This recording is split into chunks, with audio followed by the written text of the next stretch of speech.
नमस्कार। अभी हाल ही के दिनों में टाटा सन्स ने कर्ज में डूबी एयर इंडिया को 18,000 करोड़ में खरीद लिया। इसलिए आप कह सकते हो कि एयर इंडिया की घर वापसी हो गई है। टाटा ग्रुप पहले से ही 2 एयरलाइंस चला रही है, जिसमें एक है विस्तारा और दूसरा है एयर एशिया।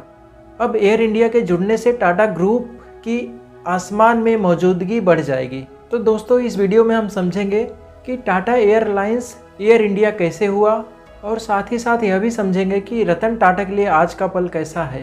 एक भावुक पल है उनके लिए, इसके बारे में उन्होंने एक ट्वीट करके भी जानकारी दिया। दोस्तों, टाटा ने ही सन 1932 में एयर इंडिया की स्थापना की थी, आज से 89 वर्ष पहले।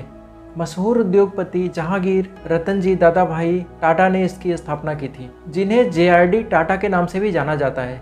JRD टाटा इंडिया के पहले लाइसेंस्ड पायलट थे और एयर इंडिया को स्टार्ट करने से पहले ही वो लाइसेंस ले चुके थे, और उन्होंने टाटा एयरलाइंस की पहली फ़्लाइट खुद चलाई थी, जो कि कराची से मुंबई की पहली फ़्लाइट थी उनकी।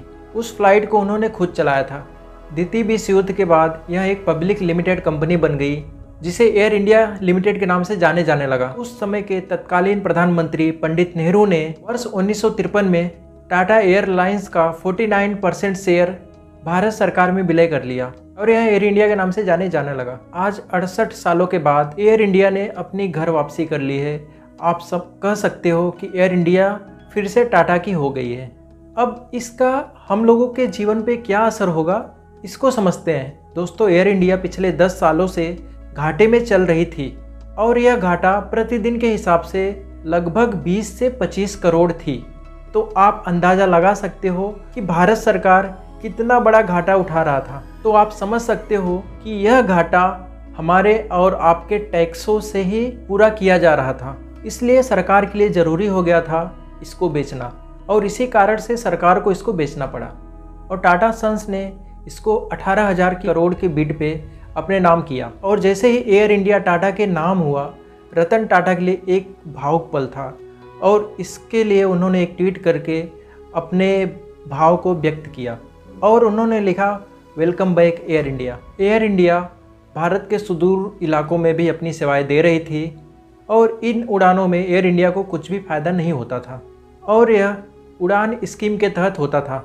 इस समय एयर इंडिया के पास 117 विमान है। तो आपको घबराने की बात नहीं है कि एयर इंडिया टाटा के पास चली गई है तो आपको सेवा कैसे मिलेगी, किस तरीके से मिलेगी।